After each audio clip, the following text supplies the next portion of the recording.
오늘 우리는 도마의 이야기를 함께 살펴보려고 하는데요. 도마라고 하는 제자는 예수님께서 다른 제자들에게 나타나셨을 때에 부활하신 후에 제자들에게 나타나셔서 예수님께서 부활하셨다고 하는 것을 보여주는 그 시간에 도마는 그 자리에 없었습니다. 요한복음 20장 24절에서 이렇게 기록하고 있는 것이죠. 열두 제자 중 하나로서 디두모, 쌍둥이라고 하는 의미입니다. 디두모라 불리는 도마는 예수께서 오셨을 때에 함께 있지 아니한지라 기록하고 있는데요. 도마가 그 자리에 예수님께서 나타나셨을 그 상황에 그 자리에 없었던 이유를 혹시 아시는 분 계십니까? 저도 모릅니다. 성경에 그 이유를 기록하고 있지 않기 때문에 왜 도마가 그 순간에 그 자리에 없었는지에 대해서는 알 수가 없습니다. 아마 사정이 있었을 거겠죠. 반드시 그 자리에 있어야만 했던 것도 아니었을 거라고 생각이 듭니다. 하지만 그 자리에 있지 아니한 그 이유는 알 수 없지만 그 자리에 없음으로 말미암아 빚어진 결과에 대해서는 우리가 충분히 짐작하고도 남음이 있습니다. 그 자리에 있지 아니함으로 말미암아 다른 제자들은 예수님을 만나고 그래서 부활하신 주님을 만난 그 기쁨으로 인해서 기쁨으로 정말 그 마음이 너무나도 기쁜 상태에서 살아가고 있었지만 도마라고 하는 이 제자는 그 기간 동안에 여전히 혼란 가운데 여전히 근심 가운데 지낼 수밖에 없었던 것이죠.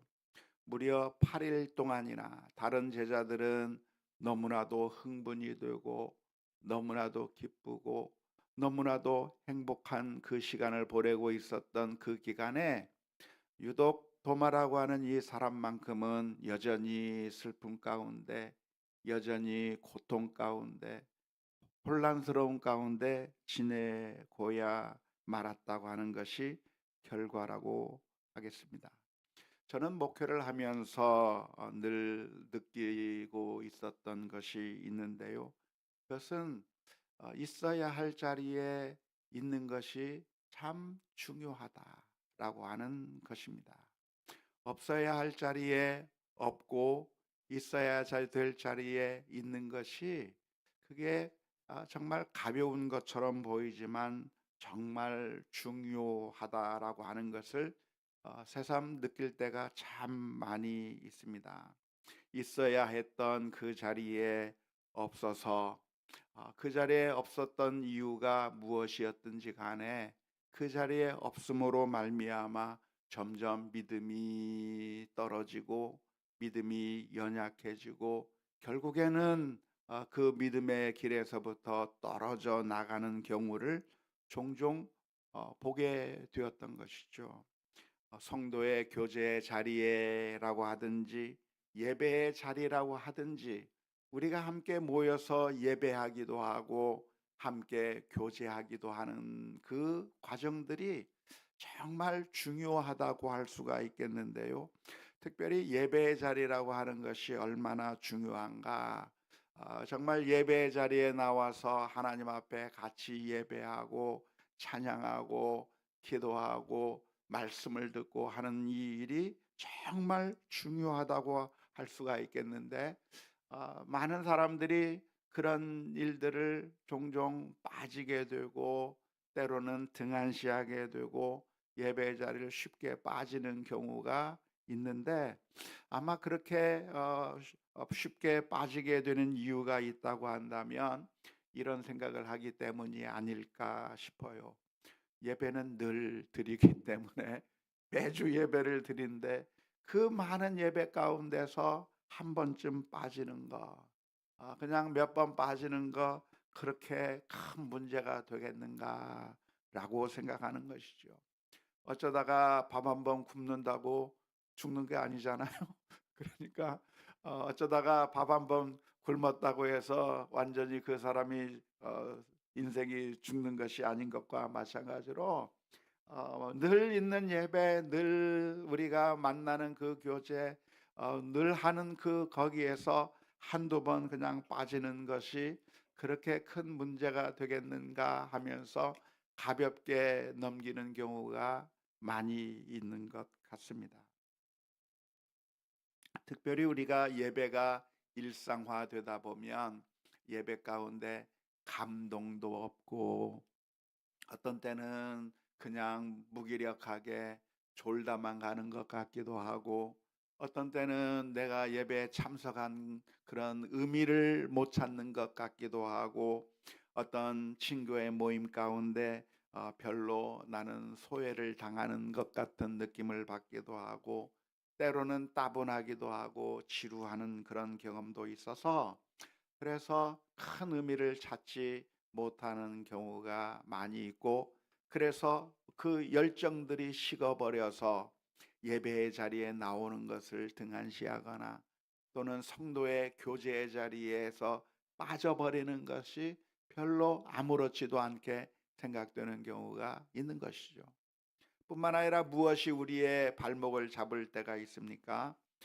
때로는 내 형편이 너무나도 좋지 못해서 그래서 사람들의 모여 있는 그곳에 가는 것을 두려워하거나 때로는 꺼리게 되는 경우가 많이 있습니다. 내가 어디에 좋은 직장에 취직이 돼서 좋은 소식이 있으면 나오지만 그러나 내가 꿈꾸던 그런 직장에 지원을 했지만 좋은 결과를 얻지 못하게 되었을 때 또는 좋은 대학에 가고 싶었지만 가지 못하게 되었을 때 여러 가지 내 형편이 다른 사람들 앞에 드러내놓을 만한 것이 못 되었을 때 사람들은 그 자리를 피하고 싶은 그런 느낌을 받게 되는 것이죠. 또 어떤 때 그런 느낌을 받게 됩니까?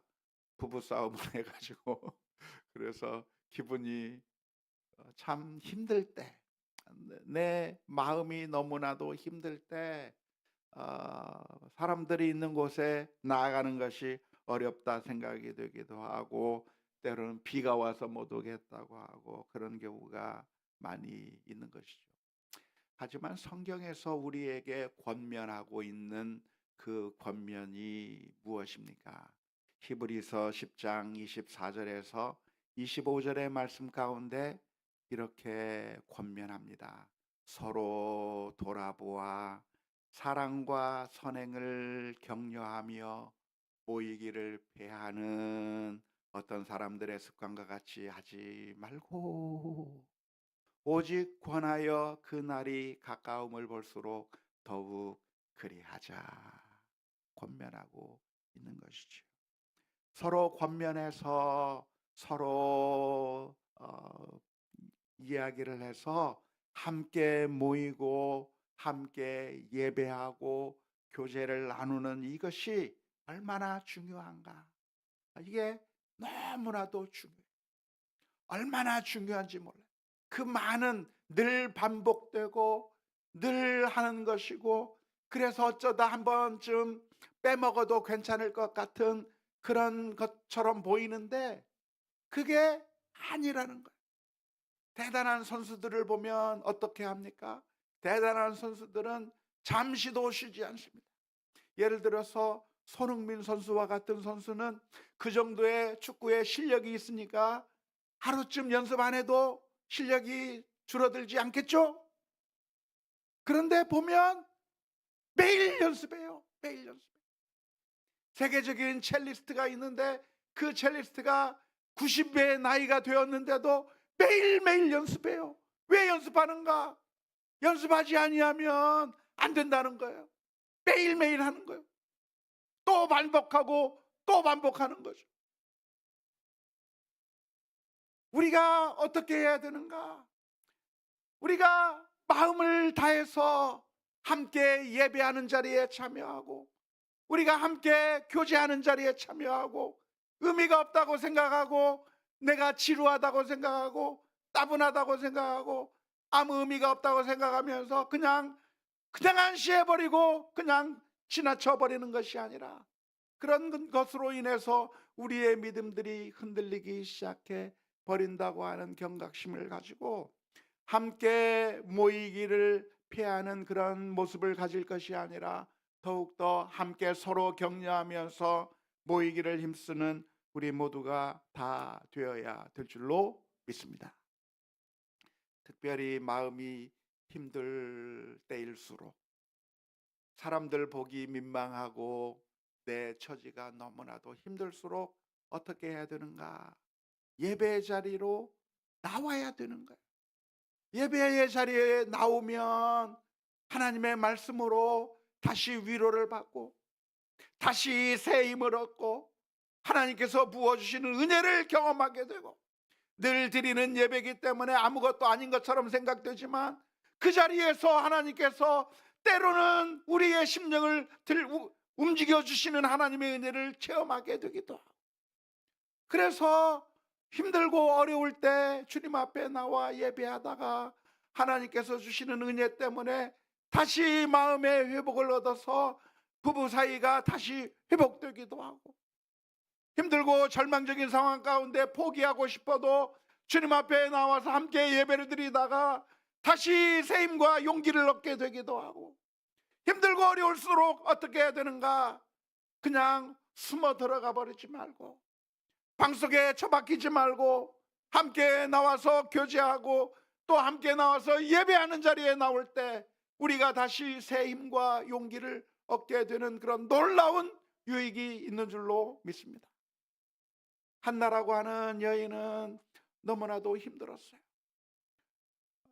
엘가나라고 하는 그 여인이 자신을 괴롭게 하고 너무나도 고통스러운 그 상황 가운데서 한나는 그냥 처박혀 버려서 아무 일도 하지 아니하고 그냥 글 속으로 숨어 들어가는 것이 아니라 하나님 앞에 기도하는 자리로 나와서 기도하는 가운데 하나님의 놀라운 은혜를 입게 되고 하나님의 약속을 얻게 되어서 하나님의 그 베풀어 주시는 은혜를 체험하고 놀라운 회복이 있었다고 하는 그 사실을 오늘 또 우리가 기억하면서 하나님 앞에 나아가고 주 앞에 나올 수 있는 그런 결단들이 있어야 될 줄로 믿습니다. 도마라고 하는 사람은 예배의 자리는 아니었지만 안타깝게도 예수님께서 부활하셔서 슬픔 가운데 있는 제자들에게 기쁨을 주시고 절망 가운데 있던 제자들 가운데 소망을 주시는 그 현장 가운데서 도마는 그 자리에 있지 아니함으로 말미암아 8일 동안에 혼란 가운데서 두려움 가운데서 절망 가운데서 지낼 수밖에 없었는데 좀 더 일찍 알았더라고 한다면 얼마나 좋았을까. 바로 그 자리에 있었더라고 한다면 얼마나 좋았을까.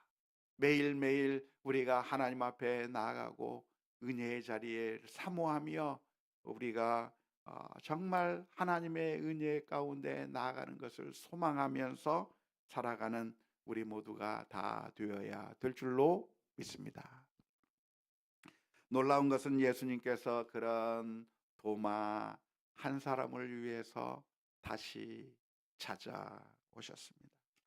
바로 이 도마 한 사람을 위해서 예수님께서 오신 것이죠. 주님께서는 아직도 의심하며 불안에 떨고 있고 혼란 가운데 있는 이 도마를 믿음이 없는 사람이라고 말하면서 그냥 배척해버리고 내팽개쳐버리고 지나쳐버린 것이 아니라 순전히 이 도마 한 사람을 위해서 예수님께서는 다시 찾아오셨습니다. 이게 바로 예수님의 마음인 것이죠. 예수님께서는 어떻게 십자가를 지셨는가? 나 한 사람만이라도 주님께서는 십자가를 지실 주님이신 거예요. 다른 모든 사람들을 위해서가 아니라 바로 나를 위하여서 다시 찾아오시고 다시 은혜를 베풀어 주시는 예수님의 모습을 볼 수가 있는 것이죠. 바로 그 예수님께서 도마에게 나타나셔서 정말 예수님께서 부활하셨다고 하는 사실을 보여주게 되자, 그러자 도마는 그 순간 모든 것이 무너져 버리고 말았습니다. 그동안 가지고 있었던 마음의 담장들을 다 내려놓고 주님께 나아가지 못했던 그 걸림돌들을 다 내려놓고 주님의 앞에 나아가 고백하게 된 것이죠.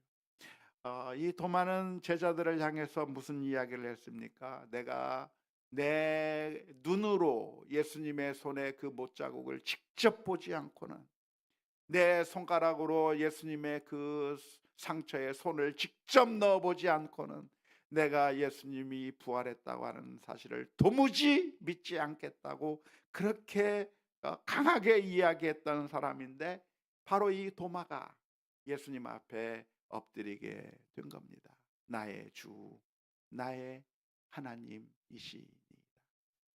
예수님의 부활은 누가 증언했는가? 그렇게 처음에는 믿을 수 없다고 부인했던 사람들이 정말 부인할 수 없을 정도로 확실한 예수님의 부활을 경험하고서 그 사람들이 나와서 예수님이 부활하셨다고 하는 사실을 전했기 때문에 그 복음이 오늘날 우리들에게까지 전해진 거라고 할 수가 있겠는데요. 대표적인 케이스가 바로 그 도마의 케이스이고, 또한 대표적인 케이스가 바로 사도 바울의 케이스인 거죠. 사도 바울은 예수님의 제자 가운데 있지 않았어요. 사도 바울은 예수님께서 계실 때 예수님의 제자 중에 한 사람도 아니었어요.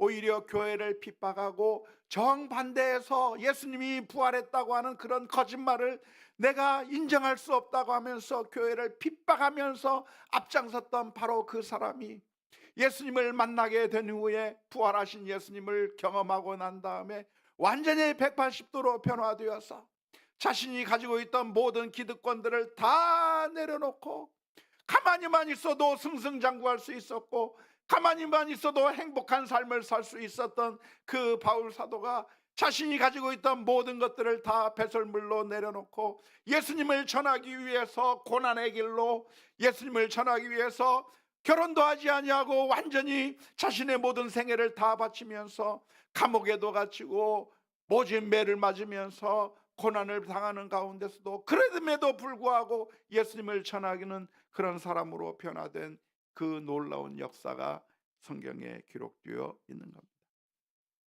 그런데 오늘 예수님께서 도마에게 해주셨던 말씀이 오늘 우리가 주목해 보아야 할 말씀입니다. 예수님께서는 도마를 향해서 이런 말씀을 해 주셨습니다. 요한복음 20장 29절의 말씀에 예수께서 이르시되 너는 나를 본고로 믿느냐? 보지 못하고 믿는 자들은 복되도다 하셨습니다. 예수님께서 제자 이 도마가 도무지 믿으려고 하지 않았지만 예수님이 나타나신 그것을 보고 그제서야 믿게 된 그 도마를 향해서 예수님께서 하시는 말씀이 너는 나를 본고로 믿느냐 말씀하시며, 보지 못하고 믿는 자가 복되다고 말씀해 주셨는데요. 오늘 우리가 이 말씀, 주님의 말씀을 한번 깊이 묵상해 보았으면 좋겠습니다. 보지 못하고 믿는 것이 정말 바람직한 것이라고 할 수가 있는 것일까요? 우리가 보지 못했더라도 아무런 증거가 없다고 할지라도 믿는 것이 바람직한 것이라고 말할 수 있습니까?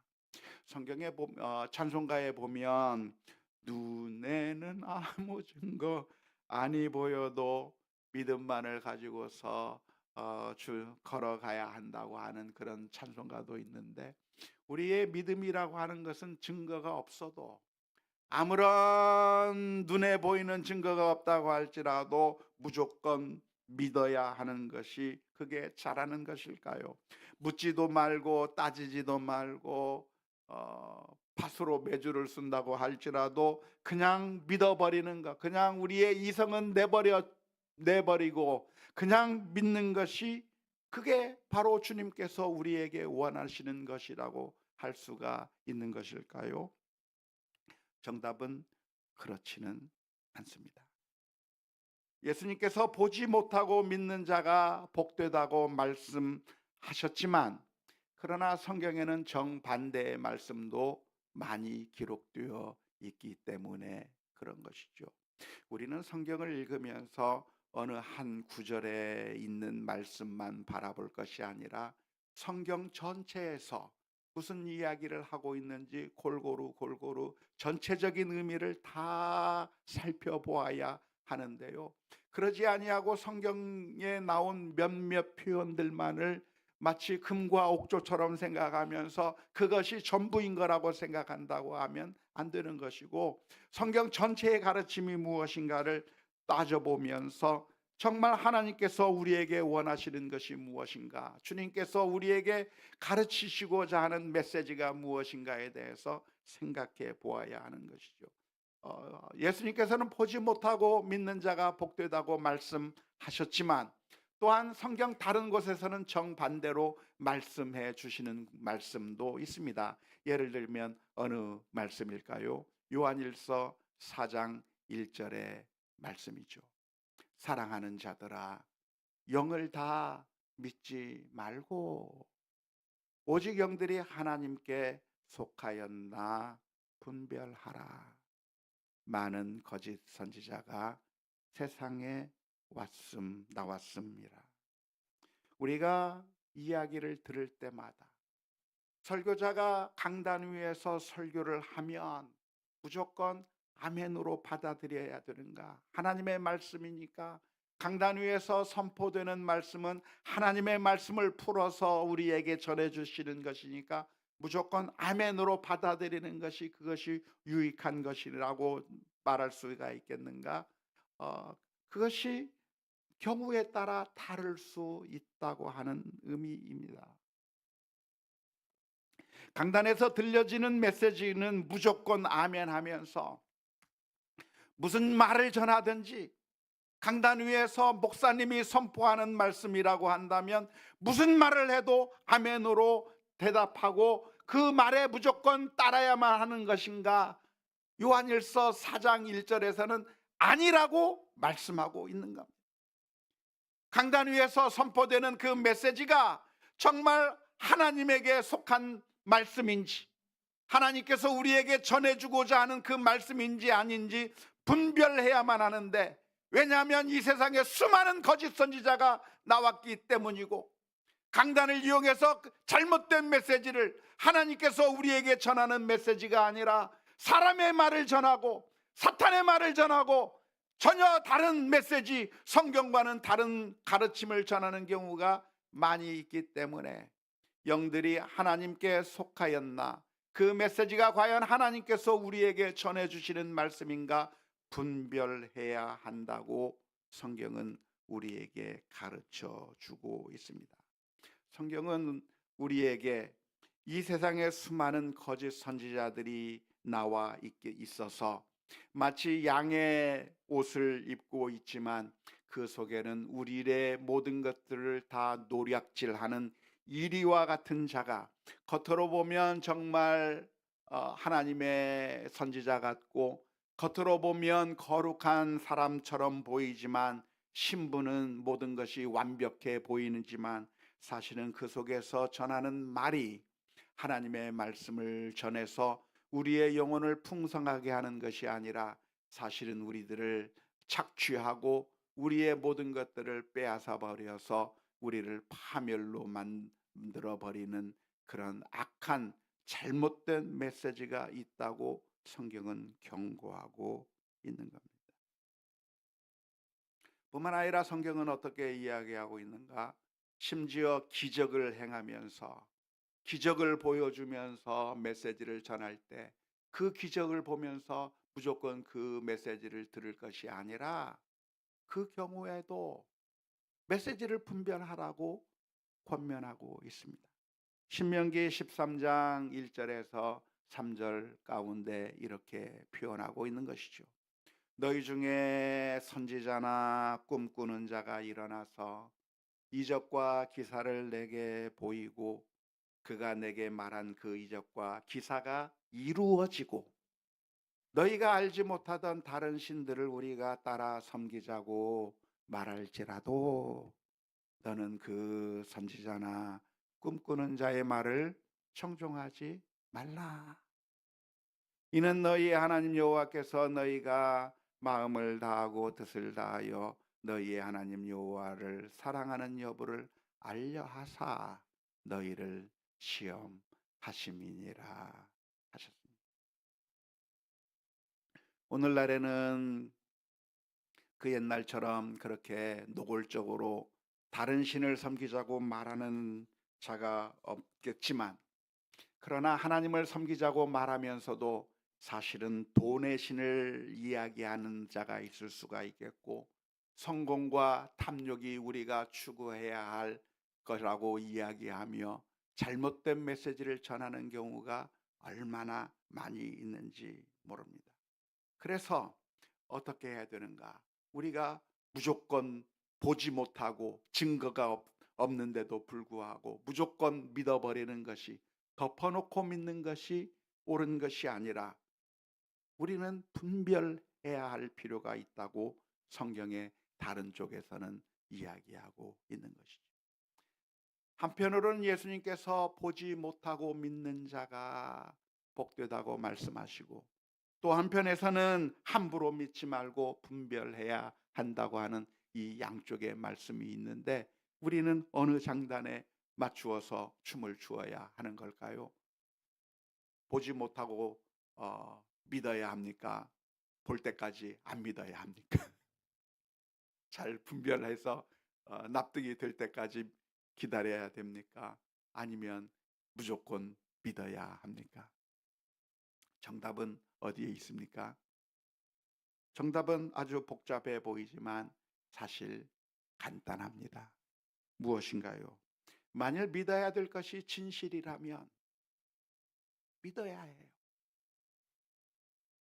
만일 우리가 받아들여야 될 것이 진실이라면, 진리라고 한다면 우리의 마음의 문을 열고 믿어야 하는 것입니다.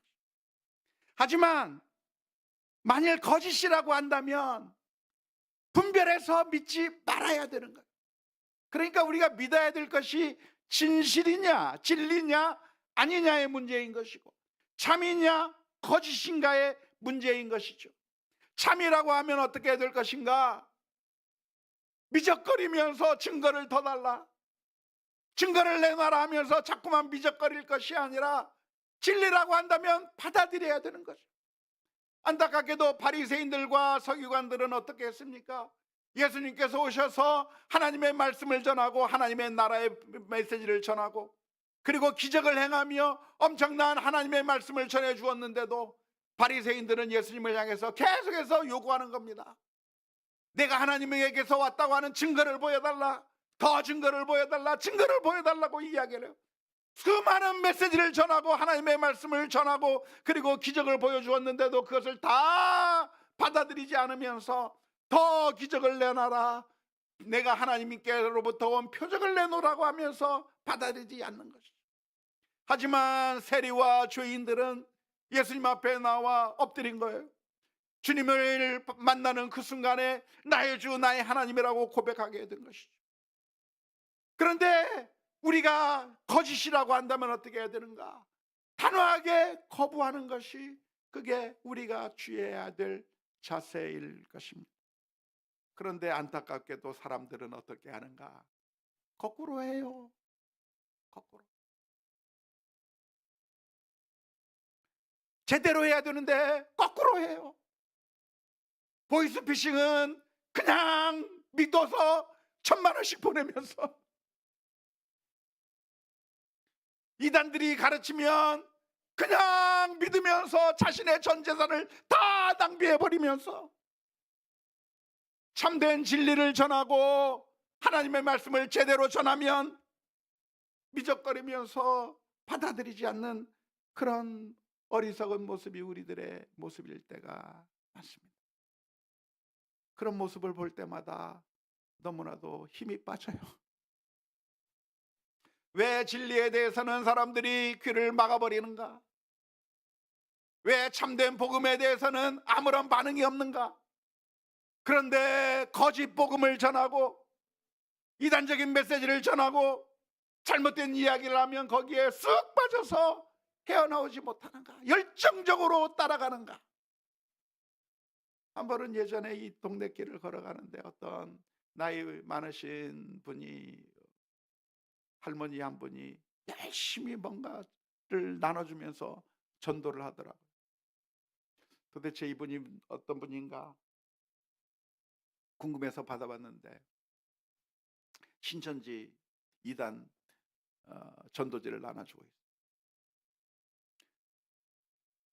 참된 복음을 가지고 있는 사람들은 아무것도 안 하고 있는데, 이단들은 저렇게 열심히 하고 있는 그 모습을 보면서 너무나도 안타까운 거죠. 오늘 우리들이 기도해야 될 기도의 제목이 무엇입니까? 주님, 진리에는 우리들의 마음을 열 수 있게 하여 주옵소서. 하지만 거짓된 가르침에는 분별하여 속아 넘어가지 아니하고 분별할 수 있는 지혜를 오늘 우리들에게 허락하여 주옵소서. 기도하며 엎드려야 될 줄로 믿습니다. 우리는 어린아이와 같은 신앙을 가져야 할 텐데요, 이런 어린아이들에게 부모님들은 무슨 이야기를 합니까? 엄마 아빠의 말을 믿고 따르라고 말하는 거죠. 왜냐하면 엄마 아빠가 사랑하기 때문에 우리 자녀들에게 이것도 하라고 하고 저것도 먹으라고 하고 사랑으로 이야기하는 거예요. 그럴 때 어린아이들이 자꾸만 질문을 던지면서 왜 내가 이걸 해야 해 하면서 거부할 게 아니라 아빠 엄마가 나를 사랑한다고 하는 사실을 믿고 신뢰하면서, 내가 비록 이해하지 못하더라도 아빠가 내게 해주시는 말씀이니까, 엄마가 내게 하라고 하는 말씀이니까 우리 아이들이 전적으로 믿고 신뢰하고 따라야 하는 것인 반면에, 동시에 우리 부모님이 자녀들을 향해서 경고하는 거죠. 함부로 아무나 따라가면 안 돼. 동네 아줌마가 사탕 주면서 너를 꼬시면 따라가면 안 돼. 이야기하는 것과 마찬가지로 오늘 우리들이 영적으로 하나님을 믿음으로 신뢰하며 나아가는 우리 모두가 되었으면 좋겠습니다. 주님의 말씀을 읽을 때에는 하나님의 말씀을 우리가 온 마음으로 읽고 그리고 받아들이고 그 하나님의 말씀대로 순종하며 살아가는 그런 결단이, 또한 잘못된 것들을 볼 때에는 영적으로 분별하며 하나님의 말씀 가운데 바로 서는 그런 결단들이 우리 모두에게 있을 수 있기를 주님의 이름으로 축원합니다. 우리 함께 같이 찬양했으면 좋겠습니다. 나의